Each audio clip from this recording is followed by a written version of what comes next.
Hello everyone, how are you? I am Fearne Cotton. Welcome to Happy Place.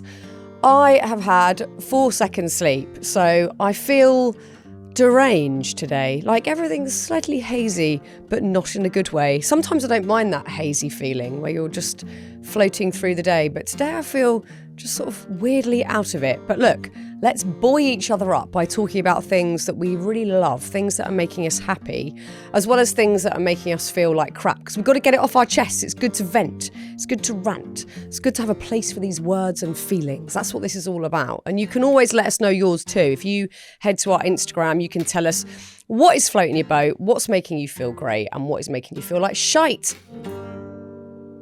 Like not sleeping, but I'm not going to bore you with that one because I wang on about not sleeping all the time. It's bloody boring. Let's have a look at what you lovely lot have sent in. So let's start with likes because it's nice to be jolly. Nicola says, the thought of going away with my sisters for a girls' weekend. Oh, is there any better feeling? No, I'm so due this. Me and my old schoolmates try and go away together maybe twice a year if we can. I mean, we didn't go at all last year, which is a crime. We're all dotted around the place. One's in Newcastle, a couple are in the countryside, a couple are in outer London, one's in New York. That's a real issue. But when we have those weekends where it's just us being silly, we regress back to being 14 and everything is okay in the world. So you've really reminded me that that trip needs to be booked. Let's move on to Team Happy Place. I'm going to begin with Penelope, aka P, from Team Happy Place. Penelope is great and always has exceptional nail art, like the greatest nails. And she does it herself. Once she made each fingernail look like a miniature strawberry and they were textured. How? Also, I have no patience, so never going to happen. Penelope says, talking to strangers. My natural constitution is shy, but this summer I discovered how much I love talking to strangers. I was inspired by the Southern hospitality in Nashville and Austin on a trip earlier this year, and now I can't stop. Since then, I've found myself chatting more with neighbours, people on trains, in queues, and of course at the Happy Place Festival. I agree, and I think it's something that we've really lost over time in such a sad way because of phones. We're all just stuck to our phones, or sometimes we build a whole cocoon around ourselves with a hat, a hood, sunglasses, earpods, and then we've got a phone. So we are totally shutting ourselves off from people. And it is a lovely thing. I mean, sometimes when you're in a mood like I am today where you're fucking knackered and you can't be asked, maybe it's a big ask to then strike up a conversation with someone. But if you're in a good mood, there is something so wonderful about chatting to someone in a queue or just having a random moment of kindness. Do you remember I told you that story a while back about Dennis, who's a lovely older man who I bumped into in a cafe, and he wrote a poem for me and my daughter. And it was just this spontaneous moment of chatting to a stranger because it was pissing with rain outside. And we got chatting and he wrote us this gorgeous poem and it honestly made me and my daughter so happy for the rest of the week. So Penelope, I wholeheartedly agree that it is a lovely thing. And if you can force yourself to I don't know, if you're on the train, sit there without looking at your phone, you might end up clocking eyes with someone, having a chat. Back in the day, I'm talking the 90s, I met a boyfriend on the train because we didn't have mobiles that had anything on them then. It was just an hour to send one text message, 3 presses for the letter C. You couldn't even be asked. So I was sat on the train. I looked at him, he looked at me, didn't speak to him on the train, but then bumped into him again at a pub that week, ended up being a boyfriend. That rarely happens ever these days because we're all literally like this. So Penelope, I agree. Now, what is making me happy this week? I would say it's the notion of wear the thing, okay?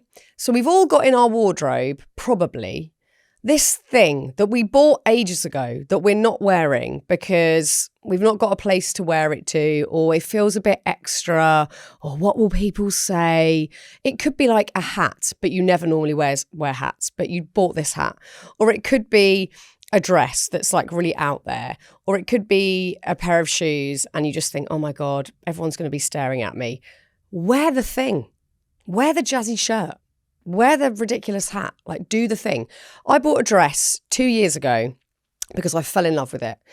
And it's this big, red, floofy thing. I don't know how to describe it. It's like 1 meter wide. It's wider than it is long. And I've been putting off wearing it, like, oh, I've got nowhere to wear it to. And then I went to a party, I nearly wore it, then I chickened out. What if everyone stares, or what if people think I'm attention seeking? Anyway, the other day I just thought, fuck it. And I put the dress on and I wore it to a party, and it was the best night ever. I was spinning around in circles because this dress, like, I almost took off. Like, it has a wingspan, this dress. I had the best night in this outfit, and I'm so glad I wore it. So push through the feeling of awkwardness, the feeling of slight cringe, and wear the thing. Wear the thing. Just do it. Shall we move into the territory of venting? Because, I need a good old vent today. Crikey. Some stuff not podcast friendly, so I'll just leave it for my mates. But we shall vent together. If you've ever got things that are pissing you off, or things that are just making you feel sad, things that are making you feel low and down, tell us about it. I don't think on Happy Place, a brand that has the name Happy in it, we should always talk about happy stuff. I think we need to get real and talk about stuff that's really impacting us in a negative way too. So you can always get in touch and tell us. So let's go to you lovely lot first, because again, we're up for you sending in your dislikes of the week. Mark said that, and this is what I'm talking about, like real life stuff. We've all got real life stuff going on. It's really easy to go on Instagram and go, oh, everyone's having a wicked time. It's only me that's struggling. I'm not saying that is a bad thing. We all do it. We all assume that we're having the shittest time. Everyone's going through something, whether it's privately, publicly, people know about it in their friendship circles or not. But Mark is really going through it at the minute. Mark's mum had a stroke recently, and that is obviously a bloody stressful thing.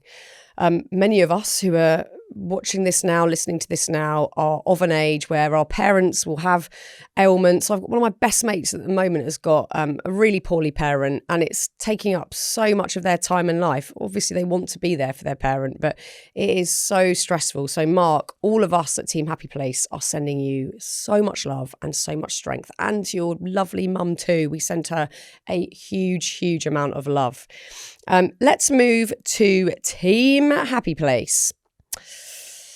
Jenna. Now, Jenna does PR for Happy Place. So she gets the word out there. She really helps us get people hearing about the Happy Place Festival before it happens, or the podcast, or the guests we've got on the podcast. And she's fucking brilliant at her job. Jenna says, what's really making me upset this week is when I see an elderly person taking their time driving, and I can see other drivers getting irate with them. Now, I need to read that because I can sometimes be the irate person, if I'm really honest, on the school run. We're in the summer holidays right now, so I don't have to do the school run, which I'm loving, because my kids' school is like a 20-minute drive, which is really annoying. So if I am even a tad late, it just throws the whole morning off. And if someone's driving badly or slowly, I can be very impatient, tapping the dashboard, sometimes swearing, and my kids are in the back. It's not great. So Jenna's message has reminded me of this. This is Jenna's PS. We will all be old at some point. Let's always please remember that.